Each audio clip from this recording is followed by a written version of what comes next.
시간 강사 주제에 어디서 목소리를 높여? 시어머니 임금자는 찬장을 쾅 닫으며 소쳤습니다. 우리 태윤이가 얼마나 잘났는데 당신 같은 애랑 결혼했는지. 저는 묵묵히 설거지를 계속했습니다. 이제는 눈물도 나지 않았어요. 15년 시댁살이 늘 이런 식이었거든요. 그런데 그날만큼은 달랐습니다. 그날 밤에 제 핸드폰으로 중요한 전화가 걸려왔거든요. 서영아, 이제 그만 들어와라. 할아버지의 목소리였어요. 그 전화 한 통이 제 인생을 바꿔놓게 될 줄은 그 당시에는 상상도 하지 못했었죠. 제 인생을 바꾸게 된 그날의 이야기, 지금 들려드릴게요.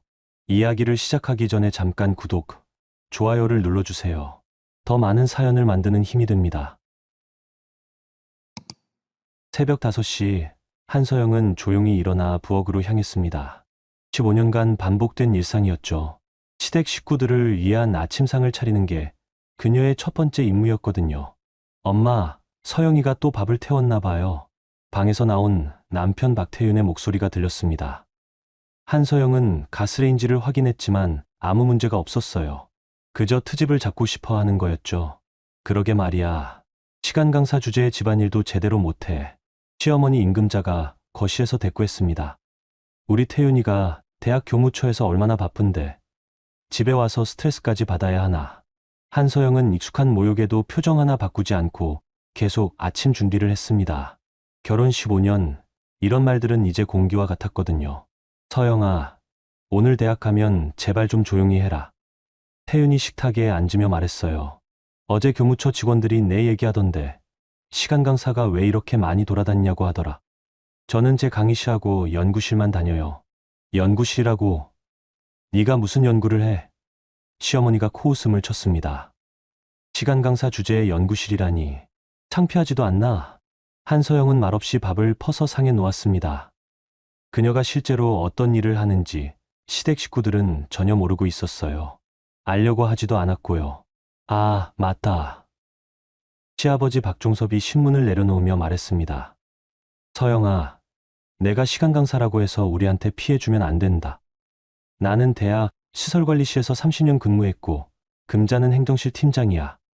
태윤이는 교무처 과장이고 우리 가족이 다 대학에서 일하는데 너 때문에 우리 평판이 나빠지면 어쩌려고. 네, 죄송합니다. 죄송하다고? 죄송할 거면 아예 그만둬라. 임금자가 반찬을 집으며 쏘아붙였어요. 시간 강사 월급이 얼마나 된다고. 용돈도 안 되잖아. 그때 한서영의 핸드폰이 울렸습니다. 그녀는 화면을 보고 잠시 멈칫했어요. 할아버지라는 이름이 떠 있었거든요. 전화 받지 마. 태윤이 젓가락질을 멈추지 않고 말했어요. 밥 먹을 때는 전화 받는 거 아니야. 한서영은 핸드폰을 무음으로 돌렸습니다.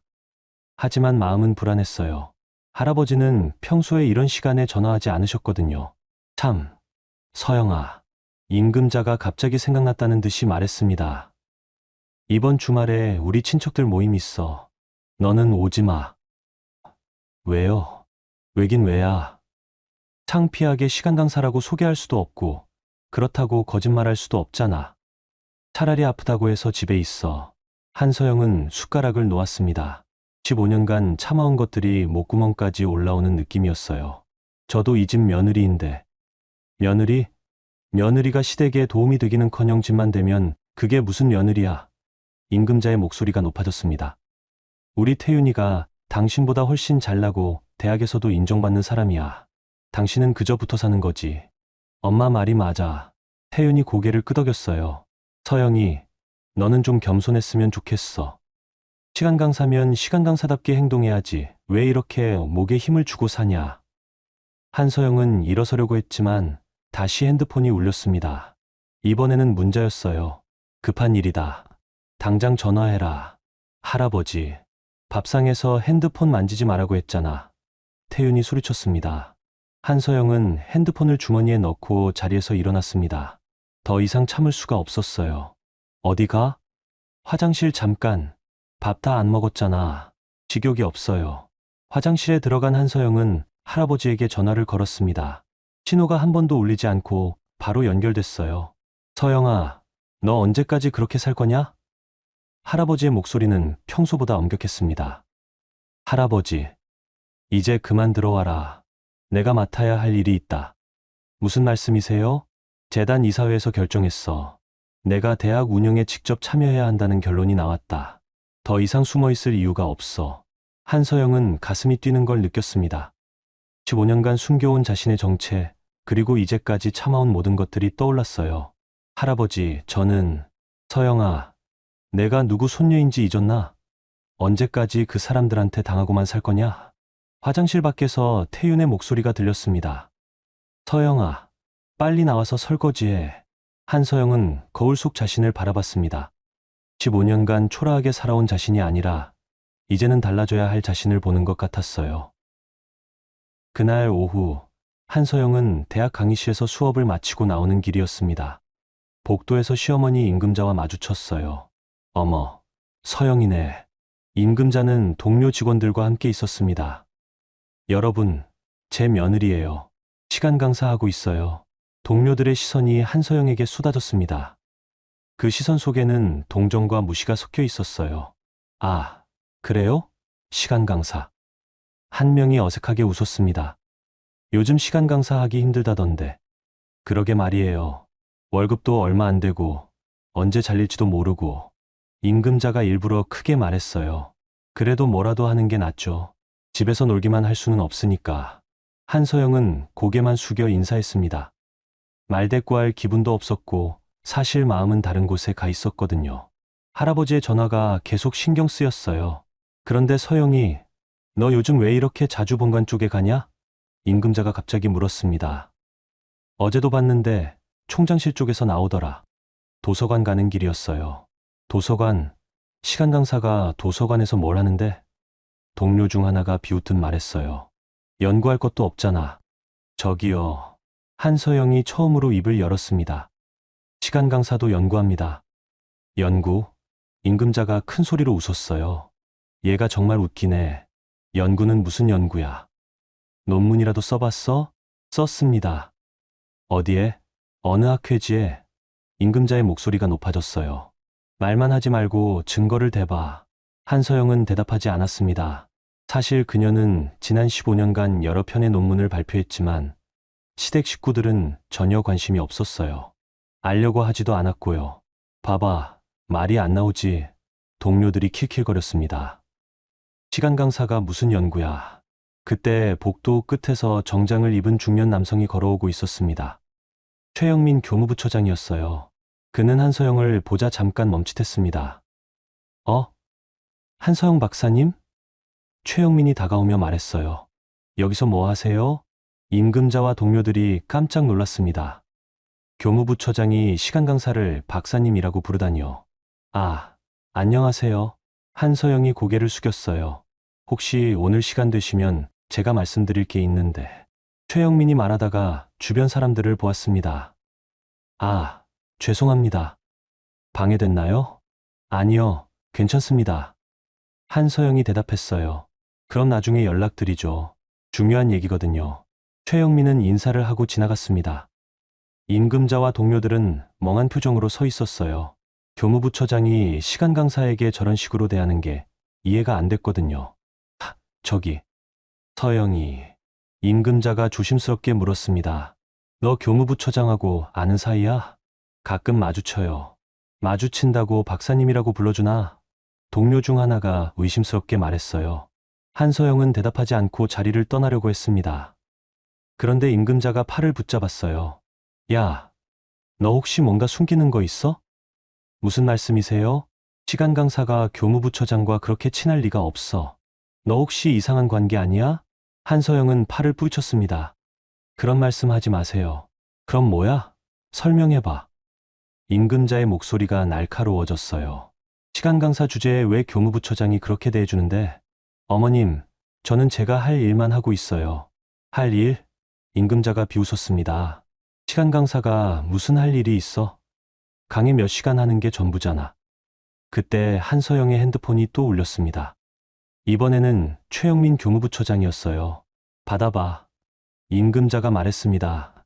무슨 얘기 하나 들어보자. 한서영은 핸드폰을 받을 수밖에 없었어요. 네, 안녕하세요. 한서영 박사님, 죄송한데 오늘 오후에 잠깐 시간 되세요? 재단 쪽에서 연락이 와서요. 최영민의 목소리가 핸드폰 너머로 들렸습니다. 임금자와 동료들의 눈이 커졌습니다. 재단이라고 했거든요. 재단요? 네. 이사회에서 논의할 게 있다고 하네요. 혹시 오늘 늦게라도 시간 되시면. 네, 알겠습니다. 전화를 끊은 후 주변이 조용해졌습니다. 임금자는 얼굴이 하얗게 질려 있었어요. 너 재단과 무슨 관계야? 모르겠어요. 한서영이 담담하게 대답했어요. 모르긴 뭘 몰라. 시간 강사가 재단 이사회와 무슨 상관이 있다고. 임금자가 소쳤습니다. 하지만 한서영은 더 이상 대답하지 않고 그 자리를 떠났습니다. 뒤에서 임금자가 뭐라고 소리치는 게 들렸지만 이제 신경 쓰지 않았어요. 그날 저녁 집으로 돌아온 한서영을 맞은 건 시댁 식구들의 차가운 시선이었습니다. 서영아, 앉아봐. 시아버지 박종섭이 엄숙하게 말했어요. 우리가 물어볼 게 있어. 거실에는 시댁 식구들이 모두 모여 있었습니다. 마치 재판정 같은 분위기였어요. 너 오늘 교무부처장하고 만났다며? 태윤이 물었어요. 네. 무슨 얘기했어? 일 얘기요. 일 얘기. 임금자가 냉소적으로 웃었습니다. 시안 강사가 교무부처장과 무슨 일 얘기를 해? 재단 이야기까지 나왔다던데. 한서영은 조용히 앉아 있었습니다. 이제 더 이상 숨길 필요가 없다는 생각이 들었어요. 서영아, 너 혹시 우리한테 숨기는 거 있어? 시아버지가 무겁게 물었어요. 15년 동안 우리와 함께 살면서 뭔가 감춘 게 있냐? 없습니다. 없다고? 태윤이 벌떡 일어났어요. 그럼 교무부처장이 왜 너를 박사님이라고 불러? 시간 강사를 박사님이라고 부르나? 한서영은 천천히 고개를 들었습니다. 15년간 숨죽여 살아왔지만 이제는 달라져야 할 때인 것 같았어요. 저는 박사학위가 있습니다. 시댁 식구들이 모두 얼어붙었습니다. 박사학위라고? 임금자의 목소리가 떨렸습니다. 무슨 박사학위? 언제 어디서? 서울대학교에서요. 경영학 박사입니다. 한서영이 조용히 대답했어요. 거실이 순간 조용해졌습니다. 시댁 식구들은 모두 대학 졸업이 최종 학력이었거든요. 그들에게 박사학위는 상상도 할 수 없는 일이었어요. 서울대. 태윤이 헛웃음을 쳤습니다. 서울대 박사라고? 거짓말하지 마. 증명서 보여달라. 시아버지가 말했어요. 그런 중요한 걸 왜 지금까지 숨겼어? 한서영은 방으로 가서 서류 뭉치를 가져왔습니다. 박사학위 증명서와 함께 그동안 발표한 논문들의 목록이었어요. 이게 뭐야? 임금자가 서류를 훑어보며 중얼거렸습니다.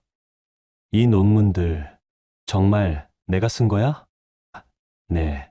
SCI급 논문이 이렇게 많다고? 태윤이 믿을 수 없다는 표정으로 말했어요.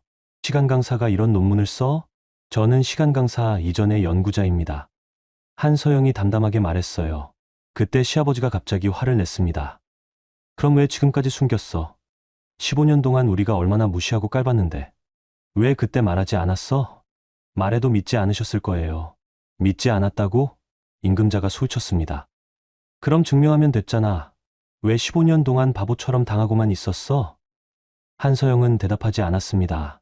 사실 그녀에게는 더 큰 비밀이 있었거든요. 박사학위는 시작에 불과했어요. 그리고 오늘 교무부처장이 말한 재단 얘기는 뭐야? 태윤이 추궁했습니다.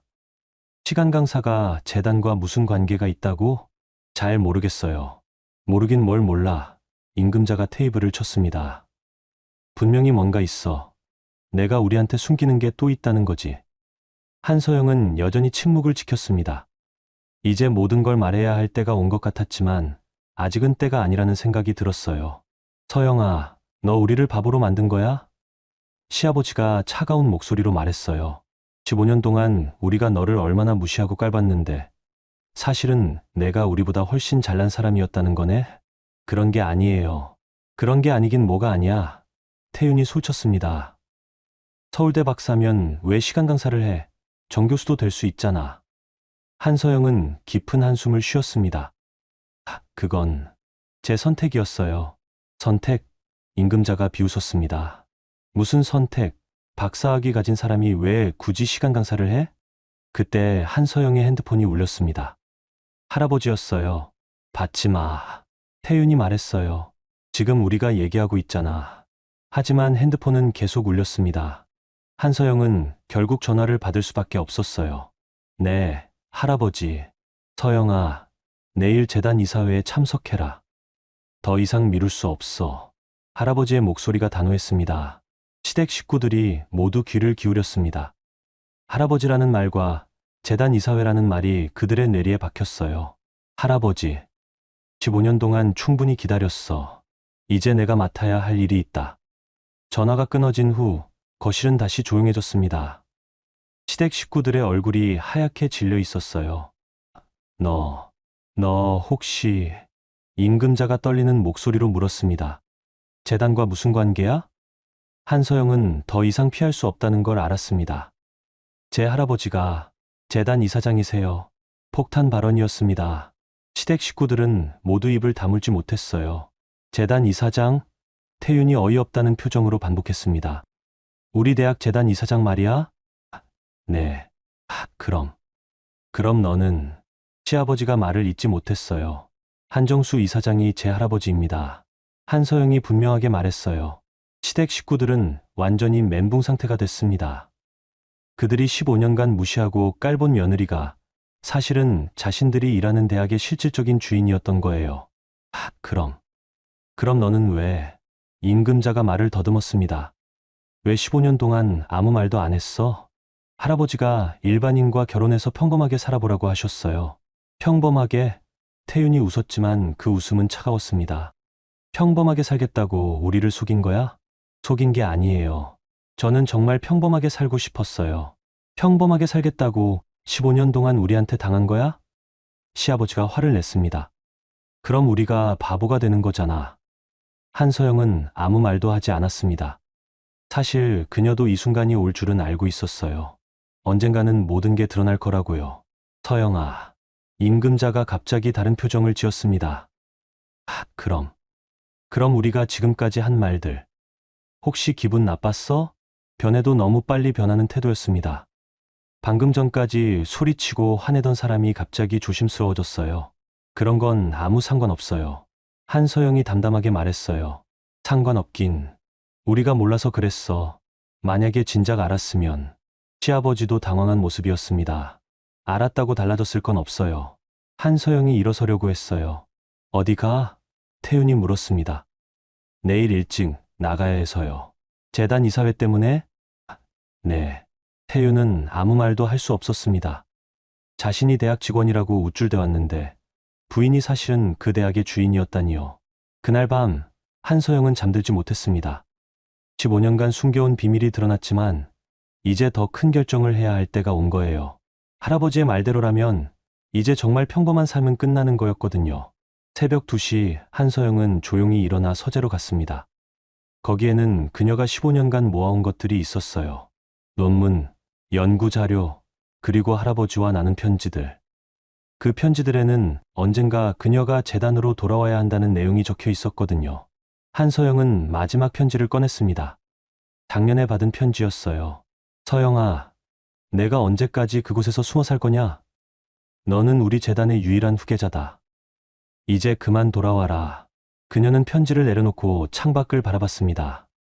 15년간의 평범한 삶이 내일부터는 완전히 달라질 거라는 걸 알고 있었어요. 다음날 아침, 한서영이 일어났을 때는 이미 시댁 식구들이 모두 일어나 있었습니다. 평소라면 그녀가 제일 먼저 일어나 아침을 준비했는데 오늘은 분위기가 달랐어요. 서영아, 일어났어. 임금자가 어색하게 웃으며 말했습니다. 아침 내가 해놨어. 앉아서 먹어. 15년 만에 처음으로 시어머니가 아침을 차려준 거였습니다. 한서영은 당황스러웠어요. 어머니가 하실 필요 없었는데요. 아니야. 내가 오늘 중요한 일이 있다고 했잖아. 임금자가 부산스럽게 밥을 퍼주었습니다. 재단 이사회 참석한다며? 많이 먹어야 해. 태윤도 평소와 다른 모습이었어요. 신문을 읽는 척하면서 자꾸 한서영을 힐끔힐끔 쳐다봤거든요. 서영아. 시아버지가 조심스럽게 입을 열었습니다. 혹시 오늘 재단 이사회에서 무슨 얘기가 나올 것 같아? 잘 모르겠어요. 혹시 인사 관련된 얘기는 아니겠지? 시아버지의 목소리에 불안함이 묻어 있었어요. 한서영은 그제야 깨달았습니다. 시댁 식구들이 무서워하고 있다는 거요. 자신들이 15년간 무시해온 며느리가 사실은 자신들의 직장 운명을 좌우할 수 있는 사람이었다는 걸 알게 됐으니까요. 별일 없을 거예요. 한서영이 담담하게 말했어요. 그렇겠지. 임금자가 애써 웃었습니다. 우리 서영이가 착하니까 그런 건 생각도 안 하겠지. 그때 한서영의 핸드폰이 울렸습니다. 최영민 교무부처장이었어요. 네, 안녕하세요. 한서영 박사님, 죄송한데 혹시 일찍 오실 수 있으세요? 재단에서 9시까지 오라고 하네요. 네, 알겠습니다. 전화를 끊자마자 시댁 식구들의 시선이 집중됐습니다. 9시까지 오라고 하네? 태윤이 떨리는 목소리로 말했어요. 뭔가 큰일이 있나 보다. 한서영은 자리에서 일어났습니다. 먼저 가볼게요. 서영아. 임금자가 급하게 불렀습니다. 혹시 재단에서 우리 얘기 나오면 무슨 얘기요? 그게 우리가 대학에서 일하고 있잖아. 혹시 뭔가 문제가 있다면. 한서영은 시어머니를 바라봤습니다. 15년간 자신을 깔보고 무시했던 그 사람이 지금은 불안해서 떨고 있었어요. 걱정하지 마세요. 저는 사적인 감정으로 일을 처리하지 않아요. 정말? 시아버지가 확인하듯 물었어요. 네.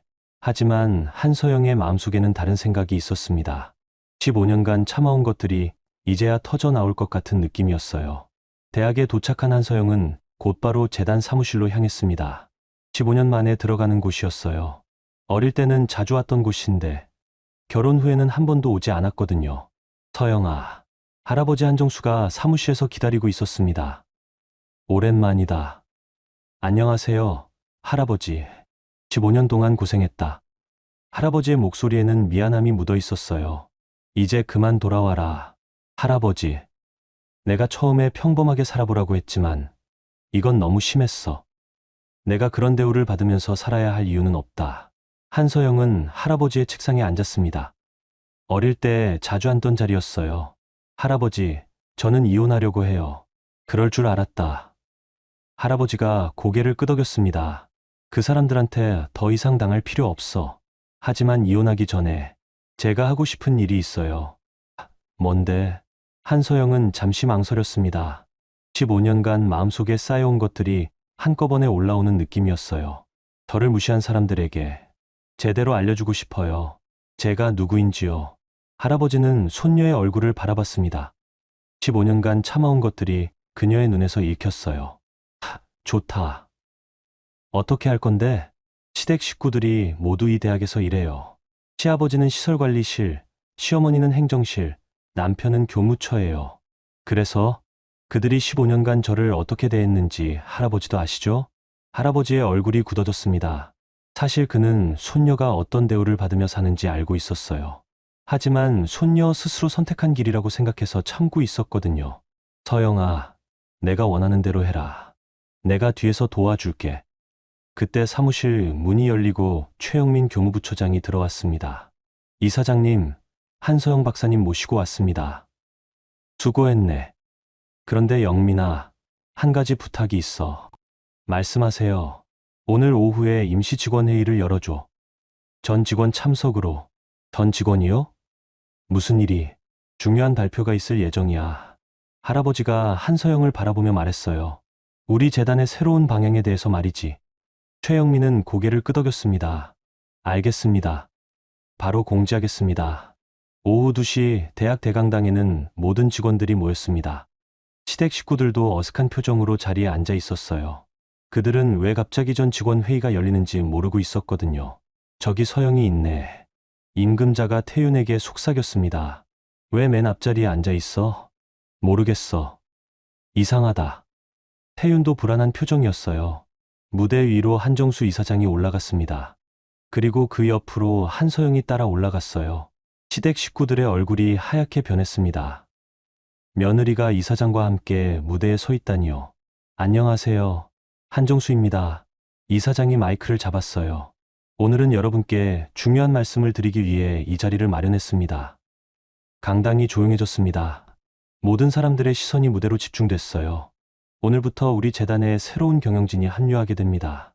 제 손녀이자 앞으로 이 대학의 운영을 함께 맡아갈 한서영 이사를 소개합니다. 폭탄 선언이었습니다. 강당이 술렁거렸어요. 특히 시댁 식구들은 완전히 얼어붙었어요. 한서영이 마이크를 잡았습니다. 안녕하세요. 한서영입니다.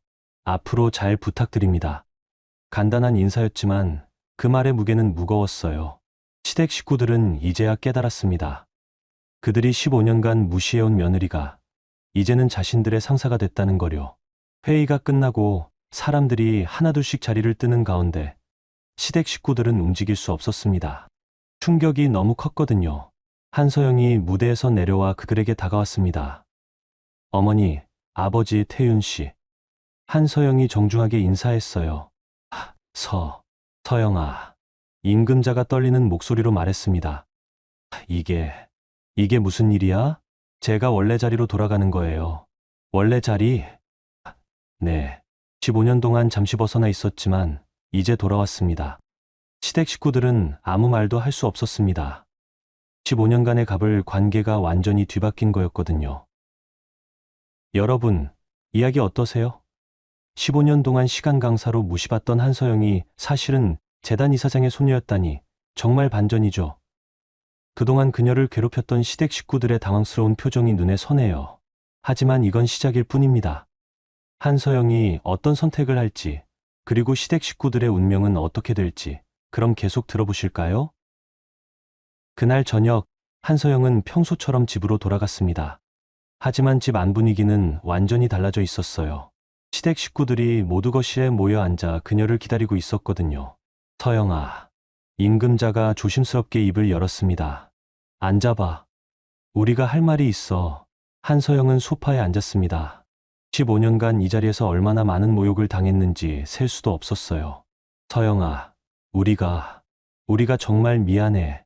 시아버지가 고개를 숙였습니다. 15년 동안 너를 그렇게 대한 게 정말 죄송하다. 네, 우리가 몰랐어. 내가 그런 사람인 줄 정말 몰랐다고. 임금자의 목소리가 떨렸습니다. 만약에 진작 알았다고 달라졌을 건 없어요. 한서영이 담담하게 말했어요. 아니야, 달랐을 거야. 태윤이 급하게 말했습니다. 우리가 그렇게 무시하지 않았을 거야. 한서영은 남편을 바라봤습니다. 15년간 함께 산 사람이지만 지금은 완전히 다른 사람 같았어요. 태윤 씨도 그렇게 생각하세요? 당연하지. 나도 몰라서 그랬어. 미안해. 정말 미안해. 하지만 한서영의 마음에는 그들의 사과가 와닿지 않았습니다. 15년간 쌓인 상처는 간단한 사과로 치유될 수 있는 게 아니었거든요. 서영아. 임금자가 갑자기 무릎을 꿇었습니다. 제발 용서해줘. 우리가 정말 잘못했어. 한서영은 시어머니의 모습을 보며 복잡한 감정이 들었어요. 분노와 동시에 허무함도 느껴졌거든요. 일어나세요, 어머니. 안 일어날 거야. 내가 용서해줄 때까지. 임금자가 눈물을 흘렸습니다. 우리가 얼마나 잘못했는지 알겠어. 정말 미안해. 어머니, 일어나세요. 이제 그런 건 의미 없어요. 의미 없다고 시아버지가 불안한 표정으로 물었어요. 서영아, 너 설마. 한서영은 침묵했습니다. 사실 그녀의 마음은 이미 결정되어 있었어요. 서영아, 제발. 태윤이 한서영의 손을 잡으려고 했습니다. 우리 다시 잘 살아보자. 내가 앞으로 정말 잘할게. 어떡해요? 뭐든지 하겠어. 내가 원하는 대로 다 해줄게. 집안일도 내가 하고 너를 무시하지도 않을게. 한서영은 남편의 손을 뿌리쳤습니다. 너무 늦었어요. 늦었다고 왜 늦었어? 태윤의 목소리가 높아졌습니다. 우리 이제라도 잘 살면 되잖아. 15년입니다, 태윤 씨. 15년 동안 저를 어떻게 대했는지 기억해보세요. 그건 정말 미안해. 하지만 이제라도 뭐요? 한서영이 일어섰습니다. 제가 재단 이사라는 걸 알았으니까 이제라도 잘해주겠다는 거예요? 시댁 식구들은 할 말을 잃었습니다. 한서영의 말이 전곡을 찌른 거였거든요. 서영아, 그런 뜻이 아니야. 임금자가 애원하듯 말했습니다. 우리가 정말 반성하고 있어. 반성이요? 한서영이 차가운 미소를 지었어요. 15년 동안 저를 무시할 때는 반성이 없었잖아요. 그건 시간 강사 주제에 뭘 안다고 나대냐고 하셨죠? 시간 강사면 시간 강사답게 살라고 하셨고요.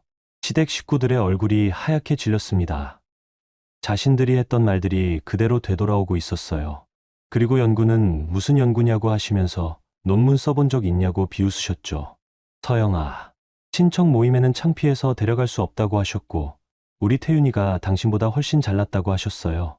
한서영의 목소리는 차가웠지만 감정의 동요는 없었습니다. 그냥 사실을 나열하고 있을 뿐이었어요. 우리가 정말 잘못했어. 시아버지가 고개를 떨궜습니다. 네, 잘못하셨어요. 15년 동안 계속요. 그때 한서영의 핸드폰이 울렸습니다. 변호사 사무실에서 걸려온 전화였어요. 네, 안녕하세요. 한서영 고객님, 이혼 서류 준비 완료됐습니다. 언제 오실 수 있으세요? 시댁 식구들이 모두 얼어붙었습니다. 이혼 서류라는 말이 그들의 귀에 꽂혔거든요. 내일 오전에 갈게요. 전화를 끊자마자 태윤이 벌떡 일어났습니다. 이혼이라고. 서영아, 설마 이혼하려는 거야? 네. 왜 갑자기? 갑자기가 아니에요. 15년 동안 생각해온 거예요. 태윤은 믿을 수 없다는 표정이었습니다. 15년 동안? 그럼 언제부터? 처음부터요. 하지만 할아버지가 평범하게 살아보라고 하셔서 참았어요. 참았다고 임금자가 소리쳤습니다. 그럼 15년 동안 우리와 사는 게 참는 거였어? 그렇게 생각하시면 돼요. 시댁 식구들은 완전히 패닉 상태가 됐습니다. 며느리가 이혼한다는 것도 충격이었지만 더 큰 문제가 있었거든요. 서영아, 시아버지가 떨리는 목소리로 말했어요. 그럼 우리 일은 어떻게 되는 거야? 무슨 일 말씀이세요? 대학에서 하는 일 말이야. 우리가 다 거기서 일하고 있잖아. 한서영은 그제야 시아버지의 걱정이 뭔지 알았습니다. 자신들의 직장이 위험해질 수도 있다는 거였어요. 그건 잘 모르겠네요. 모르겠다고? 태윤이 급해졌습니다. 서영아, 너 설마 우리를 해고시킬 거야? 아직 결정한 건 없어요. 결정한 건 없다고 임금자가 더욱 불안해했습니다. 그럼 할 수도 있다는 거네? 한서영은 대답하지 않았습니다. 사실 그녀의 마음속에는 분명한 계획이 있었어요. 서영아, 제발. 시아버지가 애원했습니다. 우리가 아무리 잘못했어도 일까지 잃으면 안 돼. 우리 나이에 다른 직장 구하기 힘들어. 그건 어머니, 아버지 문제예요. 우리 문제라고? 임금자의 목소리가 높아졌습니다. 내가 이사인데 우리 문제라고? 저는 사적인 감정으로 업무를 처리하지 않는다고 했잖아요. 그럼 괜찮다는 거네? 태윤이 안도의 표정을 지었어요. 하지만 한서영의 다음 말은 그들을 더욱 절망에 빠뜨렸습니다. 하지만 업무 능력에 따른 인사조치는 별개의 문제겠죠. 시댁 식구들의 얼굴이 창백해졌습니다. 그들은 이제야 깨달았어요. 15년간 무시해온 며느리가 이제는 자신들의 운명을 쥐고 있다는 거려. 그날 밤 한서영은 짐을 쌌습니다. 15년간 살았던 집을 떠날 준비를 하는 거였어요. 시댁 식구들은 그녀를 말리려고 했지만 한서영의 마음은 이미 굳어져 있었어요. 서영아, 정말 가는 거야? 태윤이 방 앞에서 서성거렸습니다. 네. 어디로 갈 건데? 호텔이요. 호텔. 임금자가 놀랐습니다. 왜 호텔로 가? 집이 있는데. 여기는 제 집이 아니에요. 시댁이죠.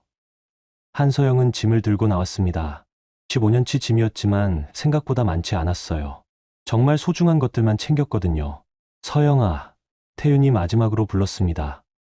정말 이혼할 거야? 네. 왜? 우리가 다시 잘 살면 되잖아. 한서영은 현관에서 멈춰섰습니다.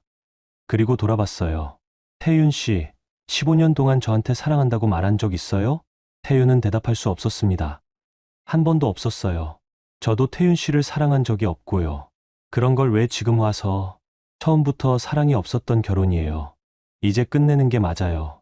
한서영은 집을 나섰습니다.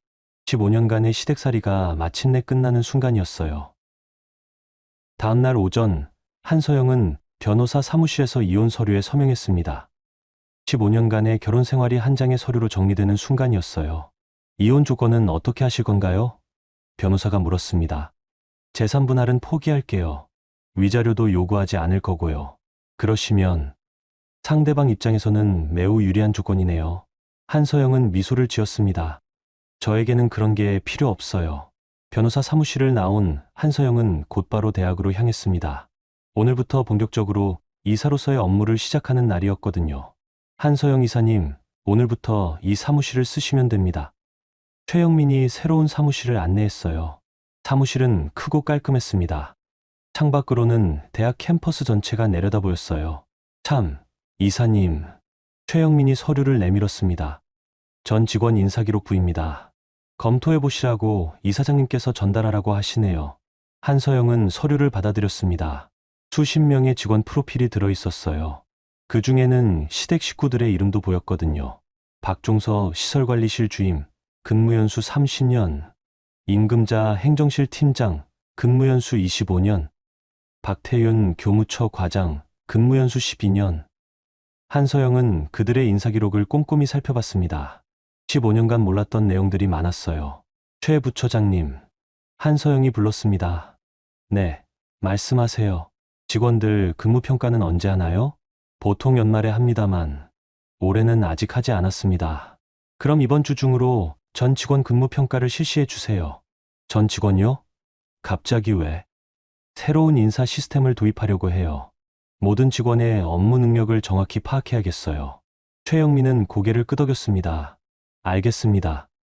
바로 준비하겠습니다. 오후가 되자 대학 전체가 술렁거렸습니다. 갑작스러운 근무평가 소식 때문이었어요. 특히 시댁 식구들은 극도로 불안해했습니다. 야, 이거 뭔가 이상하지 않아? 임금자가 행정실 동료에게 속삭였습니다. 왜 갑자기 근무평가를 해? 모르겠어요. 새로 온 이사님 지시라는데. 새로 온 이사님. 임금자의 얼굴이 어두워졌습니다. 그 이사님이 자신의 며느리라는 게 아직도 믿어지지 않았어요. 시설관리실에서도 비슷한 대화가 오갔습니다. 종섭 씨, 괜찮을까요? 동료가 걱정스럽게 물었어요. 근무평가를 갑자기 한다는 게. 박종섭은 대답할 수 없었습니다. 며느리가 이사가 된 상황에서 자신의 처지가 어떻게 될지 예측할 수 없었거든요. 교무처는 더욱 심각했습니다. 박태윤은 하루 종일 일에 집중할 수 없었어요. 태윤아, 너 괜찮아? 동료가 물었습니다. 얼굴이 왜 그래? 아니야. 괜찮아. 근무평가 때문에 걱정되나? 너는 괜찮을 거야. 하지만 태윤은 그렇게 생각하지 않았습니다.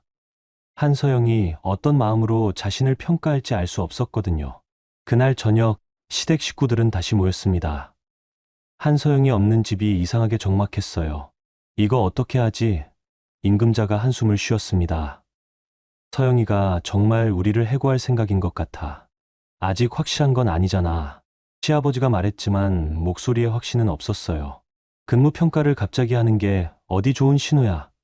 태윤이 짜증을 냈습니다. 분명히 우리를 내보내려는 거야. 그럼 어떻게 해? 빌어야 하나? 빌어봤자 소용없어. 서영이 표정 봤어? 완전히 돌아선 거야. 그들은 처음으로 자신들의 미래가 불안해졌습니다. 15년간 안정적이라고 생각했던 직장이 위험해진 거예요. 한편 한서영은 호텔방에서 시댁 식구들의 인사기록을 다시 검토하고 있었습니다. 그녀의 표정은 차가웠어요. 박종섭의 기록을 보니 지난 5년간 근무평가가 보통 수준이었습니다. 특별한 선거도 없었고 오히려 몇 번의 지적사항이 있었어요. 임금자의 기록은 더욱 문제가 많았습니다. 민원 처리 과정에서의 불친절, 업무 태도 불량 등이 여러 차례 지적되어 있었어요. 박태윤의 경우는 조금 달랐습니다. 업무 능력은 평균 정도였지만 동료들과의 관계에서 문제가 있다는 기록이 있었어요. 한서영은 서류를 덮고 창밖을 바라봤습니다. 15년간 자신을 무시했던 사람들이 이제는 자신의 손안에 있다는 게 묘한 느낌이었어요. 다음 날 근무평가가 시작됐습니다. 한서영은 직접 평가에 참여하지 않았지만 그녀의 지시에 따라 매우 엄격한 기준이 적용됐어요. 박종섭 주인님, 들어오세요. 평가관이 불렀습니다. 시아버지는 긴장한 모습으로 평가실에 들어갔습니다. 30년간 일해온 곳이었지만 이렇게 떨린 적은 처음이었어요. 최근 5년간 근무 성과가 다소 아쉬운 편입니다. 평가관이 서류를 보며 말했어요. 특히 시설 점검에서 놓친 부분들이 많았네요. 그건 인력이 부족해서 인력 부족을 이유로 할 수는 없습니다. 주임의 역할은 제한된 자원으로 최대 효과를 내는 것이니까요. 시아버지는 아무 말도 할 수 없었습니다. 임금자의 평가는 더욱 혹독했습니다. 민원인들로부터 불만이 많이 접수됐네요. 업무 처리가 불친절하다는 지적이 반복적으로 나왔습니다. 그건 워낙 까다로운 민원인들이 많아서 민원인이 까다롭다고 해서 불친절해도 된다는 건 아니죠. 팀장으로서의 자질에 의문이 듭니다. 임금자의 얼굴이 하얗게 질렸습니다. 박태윤의 평가도 마찬가지였습니다. 동료들과의 협업 능력이 부족하다는 평가가 많네요. 과장으로서 팀을 이끌어 나가는 리더십도 아쉽고요. 저는 나름대로 열심히 하는 것과 잘하는 것은 다릅니다. 평가가 끝난 후 시댁 식구들은 모두 절망적인 표정이었습니다. 누가 봐도 좋지 않은 평가를 받은 게 분명했거든요. 그날 오후 한서영은 할아버지를 만났습니다. 평가 결과 어떻던? 할아버지가 물었어요. 예상대로였어요. 특별히 뛰어난 점이 없네요. 그럼 어떻게 할 거야? 한서영은 잠시 망설였습니다. 복수를 하려면 지금이 기회였어요. 하지만 그녀의 마음은 복잡했습니다. 할아버지, 저는 그들을 미워하지 않아요. 미워하지 않는다고? 네. 그냥 실망스러울 뿐이에요. 15년간 함께 살면서 저를 한 번도 이해하려고 하지 않았다는 게. 할아버지는 손녀의 표정을 살펴봤습니다. 분노나 증오가 아니라 깊은 상처가 느껴졌어요. 서영아, 내 마음대로 해라. 할아버지는 뭐든지 지지해 줄게. 그날 밤 한서영은 결정을 내렸습니다. 복수가 아닌 자신만의 방식으로 마무리하기로 했어요. 다음날 오전 한서영은 이사실로 시댁 식구들을 불렀습니다. 근무평가 결과를 알려주기 위해서였어요. 들어오세요. 한서영이 차분한 목소리로 말했습니다. 시댁 식구들은 긴장한 모습으로 사무실에 들어왔습니다. 며느리가 이사가 된 상황에서 그들은 어떻게 대해야 할지 몰랐어요. 앉으세요. 한서영이 소파를 가리켰습니다. 서영아. 임금자가 조심스럽게 입을 열었습니다. 우리를 불러서 근무평가 결과를 말씀드리려고 해요. 시댁 식구들의 얼굴이 긴장으로 굳어졌습니다. 아버님부터 말씀드릴게요. 한서영이 서류를 펼쳤습니다. 30년간 근무하셨지만 최근 5년간 성과가 많이 아쉬운 편이네요. 시아버지는 고개를 떨굴 수밖에 없었습니다. 어머님은 민원 처리에서 문제가 많이 지적됐어요. 팀장으로서의 자질도 부족하다는 평가입니다. 임금자의 얼굴이 창백해졌습니다. 태윤 씨는 리더십 부족과 협업 능력 부족이 주된 지적사항이네요. 박태윤은 아무 말도 할 수 없었습니다. 그래서 한서영이 말을 이었습니다. 인사조치를 결정했어요. 시댁 식구들의 심장이 쫄깃해졌습니다. 드디어 해고 통보가 나올 거라고 생각했거든요. 아버님은 시설관리실 주임에서 일반 직원으로 강등 부치됩니다. 시아버지는 눈을 감았습니다. 해고가 아니라는 것만으로도 다행이었어요. 어머님은 팀장에서 일반 직원으로 강등되고 민원 처리 업무에서 제외됩니다. 임금자는 입술을 깨물었습니다. 굴욕적이었지만 참을 수밖에 없었어요. 태윤 씨는 한서영이 잠시 망설였습니다. 과장에서 대리로 강등됩니다. 박태윤은 안도의 한숨을 쉬었습니다. 해고가 아니라는 것만으로도 감사했어요. 대신 조건이 있어요. 한서영이 다시 말했습니다. 앞으로 1년간 근무 태도와 성과를 지켜볼 거예요. 개선되지 않으면 그때는 해고 조치될 수 있습니다. 시댁 식구들은 모두 고개를 끄덕였습니다. 지금 상황에서는 어떤 조건이라도 받아들일 수밖에 없었거든요. 그리고 한 가지 더. 한서영이 차가운 미소를 지었습니다. 15년간 저를 어떻게 대했는지 기억하면서 일하세요. 서영아. 임금자가 눈물을 흘렸습니다. 우리가 정말 미안해. 정말로. 미안하다는 말은 이제 의미가 없어요. 행동으로 보여주세요. 한서영은 서류를 덮고 일어섰습니다. 이상입니다. 업무에 복귀하세요. 시댁 식구들이 사무실을 나간 후 한서영은 창밖을 바라봤습니다. 복수를 완료한 기분이었지만 마음은 씁쓸했어요. 그날 오후 대학 전체에 인사조치 소식이 퍼졌습니다. 특히 시댁 식구들의 강등 소식은 큰 화제가 됐어요. 박종섭 주임이 일반 직원으로 강등됐다네. 임금자 팀장도 마찬가지래. 민원 처리에서도 빠진다고 하고 박태윤 과장은 대리로 강등이라고 하던데 직원들은 수근거렸습니다. 모두 새로 온 이사의 결정이라는 걸 알고 있었거든요. 그런데 그 이사님이 박태윤 부인이라면서 정말 부인이 남편을 강등시켰다고? 대단하다. 사적 감정 없이 공정하게 처리한 거네. 어떤 사람들은 한서영의 결정을 높이 평가했습니다. 가족이라고 봐주지 않고 공정하게 처리했다고 생각했거든요. 하지만 시댁 식구들의 심정은 복잡했습니다. 해고되지 않은 것은 다행이었지만 강등의 굴욕은 감당하기 어려웠어요. 아버지, 괜찮으세요? 태윤이 아버지를 찾아갔습니다. 괜찮기는 뭐가 괜찮아. 시아버지가 한숨을 쉬었어요. 30년 일한 곳에서 이런 굴욕을 당하다니. 그래도 해고 안 된 게 어디예요. 그것도 그렇지만 시아버지가 고개를 저었습니다. 서영이가 완전히 달라졌어. 예전에 그 착한 며느리가 아니야. 당연하죠. 우리가 15년 동안 어떻게 대했는데. 임금자는 더욱 충격이 컸습니다. 팀장에서 일반 직원으로의 강등은 그녀의 자존심에 큰 타격이었어요. 내가 25년 동안 쌓은 경력이. 임금자가 중얼거렸습니다. 하루아침에 무너져 버렸어. 엄마, 이제라도 정신 차려요. 태윤이 말했습니다. 서영이 말대로 행동으로 보여줘야 해요. 하지만 마음속으로는 모두 분노하고 있었습니다. 아무리 잘못했다고 해도 가족을 이렇게 대하는 게 맞나 하는 생각이 들었거든요. 그날 저녁, 한서영은 할아버지를 만났습니다. 어떤 기분이야? 할아버지가 물었어요. 별로 시원하지 않아요. 왜? 복수라는 게 이런 거였나 봐요. 해도 마음이 편하지 않아요. 할아버지는 손녀를 바라봤습니다. 15년간 참아온 것에 비하면 너무 관대한 처벌이었다고 생각했어요. 서영아, 너 혹시 후회하는 거야? 후회는 아니에요. 그냥 이제 정말 끝이구나 하는 생각이 들어요. 끝이라니. 15년간의 결혼 생활, 시댁과의 관계, 모든 게 끝났어요. 한서영의 목소리에는 안도감과 동시에 허무함이 묻어 있었습니다. 그럼 앞으로 어떻게 할 거야? 모르겠어요. 일단 재단 일에 집중하면서 새로운 삶을 시작해 보려고요. 좋은 생각이야. 너는 이제 자유로운 몸이니까. 그날 밤, 한서영은 호텔 방에서 혼자만의 시간을 가졌습니다. 15년 만에 처음으로 누군가의 눈치를 보지 않아도 되는 시간이었어요. 창밖으로 보이는 도시의 불빛들이 새롭게 느껴졌습니다. 이제 정말로 새로운 인생이 시작되는 거였어요. 한편 시댁에서는 서로를 원망하는 목소리들이 오갔습니다. 이 모든 게 다 누구 때문이야? 태윤이 부모를 바라봤습니다. 서영이를 그렇게 무시하지 말라고 했잖아. 우리만 잘못이야. 임금자가 맞섰습니다. 너도 마찬가지였잖아. 아무튼 이제 어떻게 하지? 시아버지가 한숨을 쉬었어요. 하지만 답은 없었습니다. 15년간 쌓인 것들은 하루아침에 해결될 수 있는 게 아니었거든요. 다음 날부터 시댁 식구들은 완전히 달라진 환경에서 일을 시작해야 했습니다.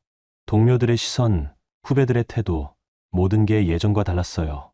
특히 임금자는 적응이 가장 어려웠습니다.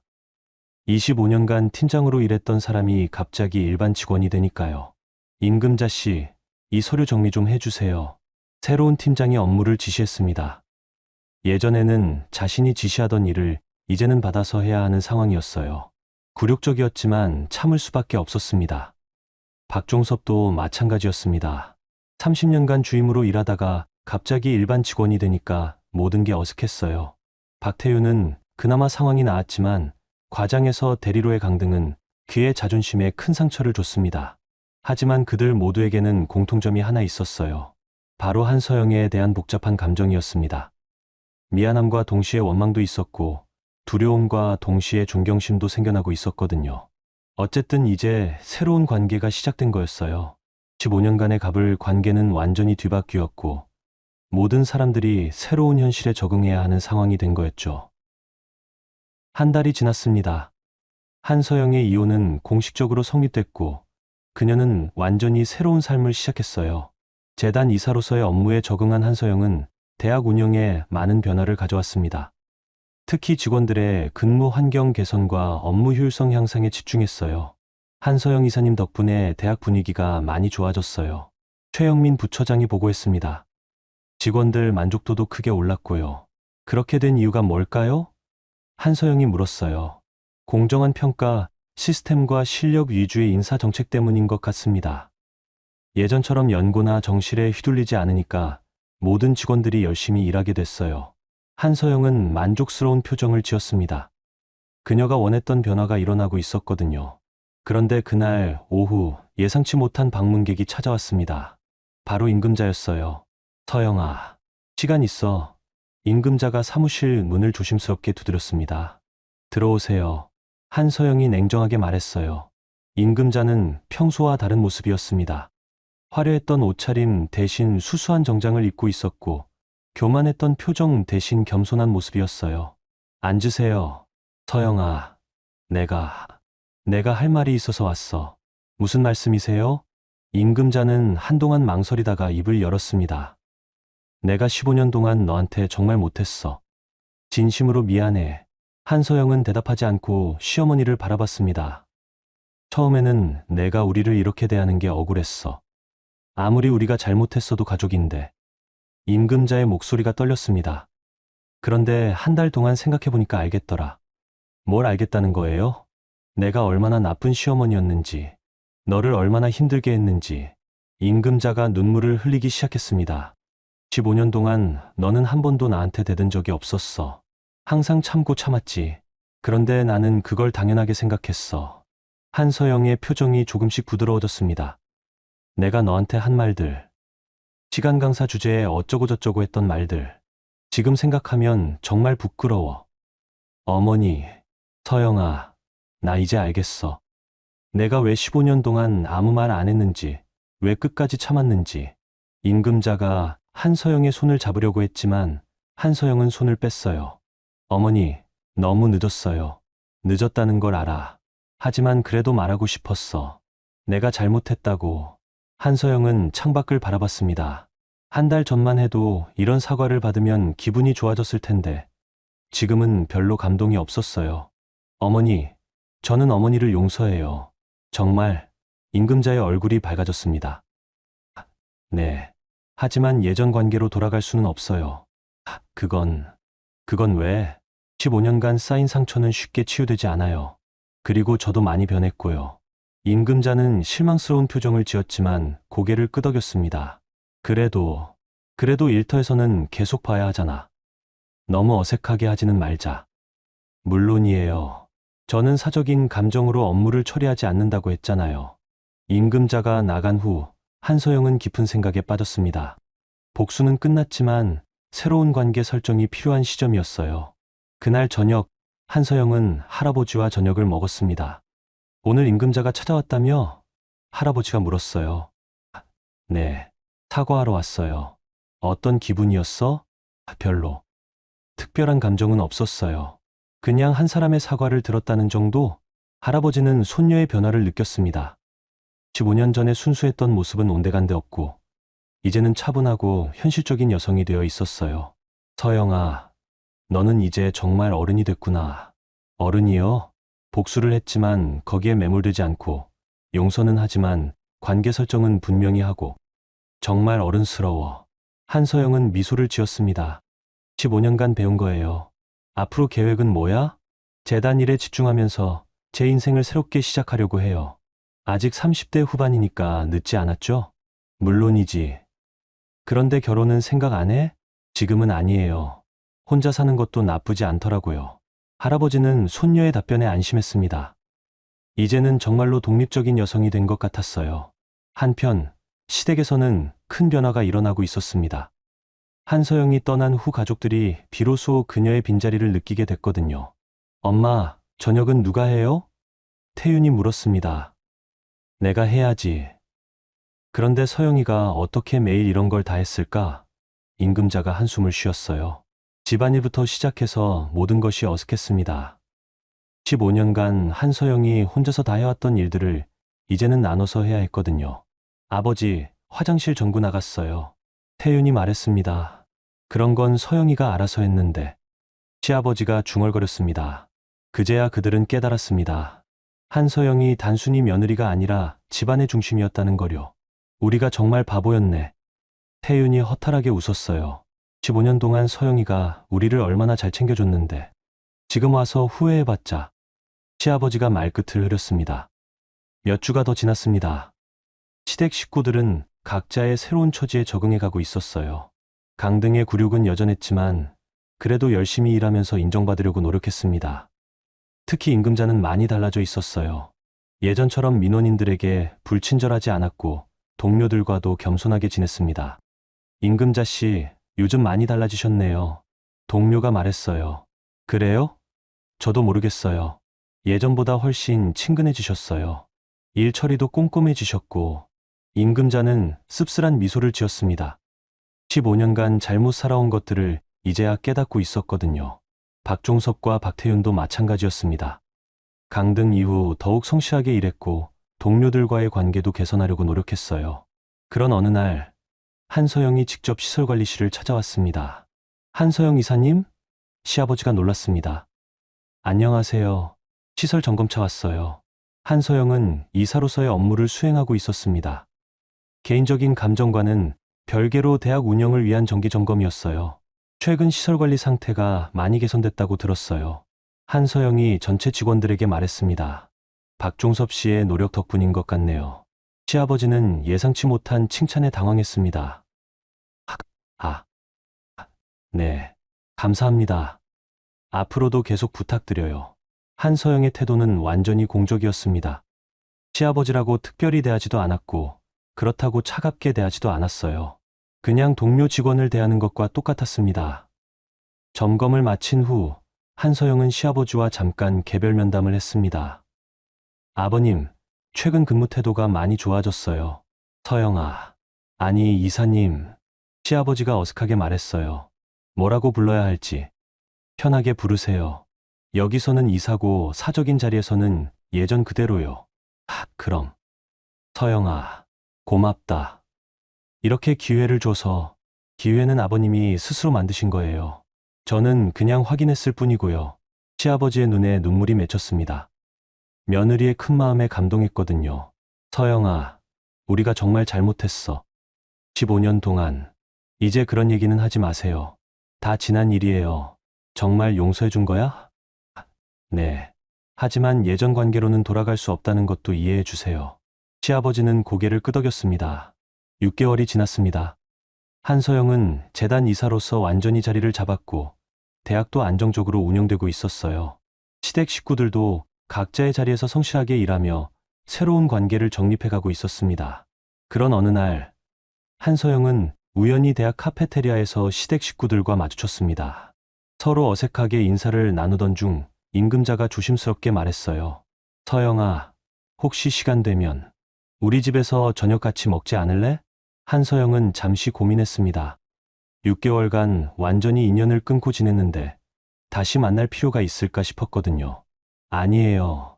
괜찮아요. 그냥 한 번만. 우리가 할 말이 있어서. 한서영은 그들의 표정을 살펴봤습니다. 5년 전과는 완전히 다른 모습이었어요. 교만하고 무시하는 표정 대신 겸손하고 조심스러운 모습이었거든요. 알겠어요. 한 번만요. 그날 저녁 한서영은 6개월 만에 시댁을 찾았습니다. 집은 예전과 똑같았지만 분위기는 완전히 달랐어요. 서영아, 앉아. 내가 좋아하던 음식 준비했어. 임금자가 부산스럽게 음식을 내왔습니다. 저녁을 먹으면서 대화는 어색했지만 따뜻했습니다.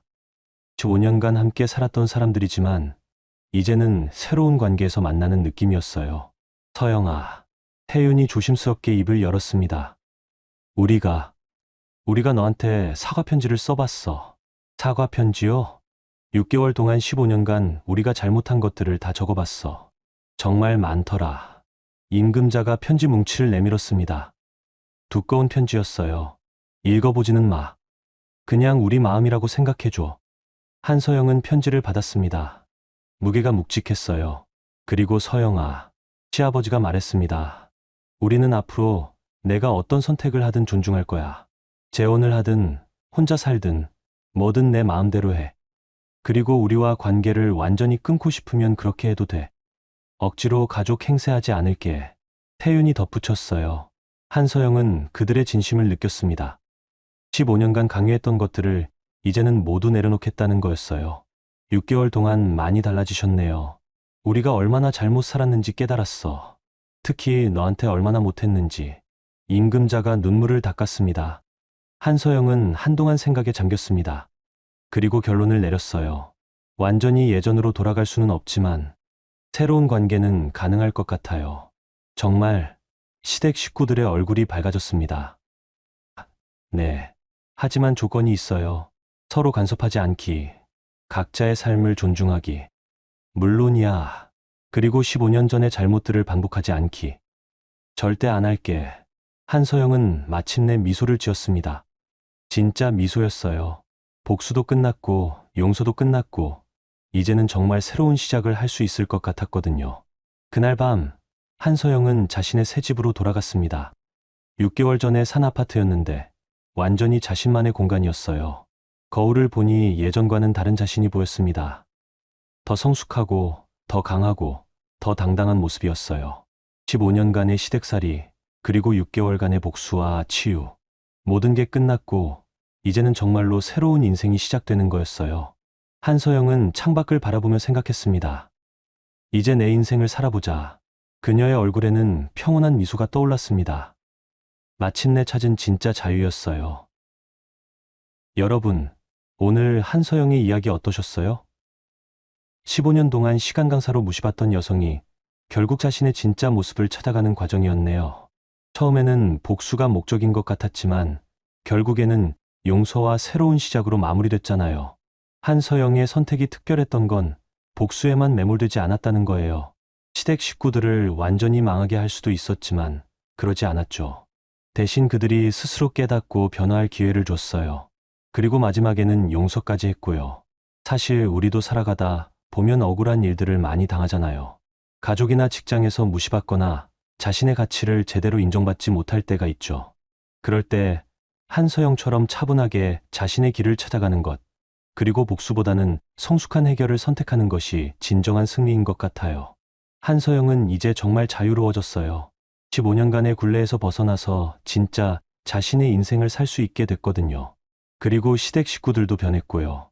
때로는 이런 큰 변화가 모든 사람에게 새로운 기회가 될 수 있는 것 같아요. 여러분께도 이 이야기가 작은 위로와 지혜가 되었으면 좋겠습니다.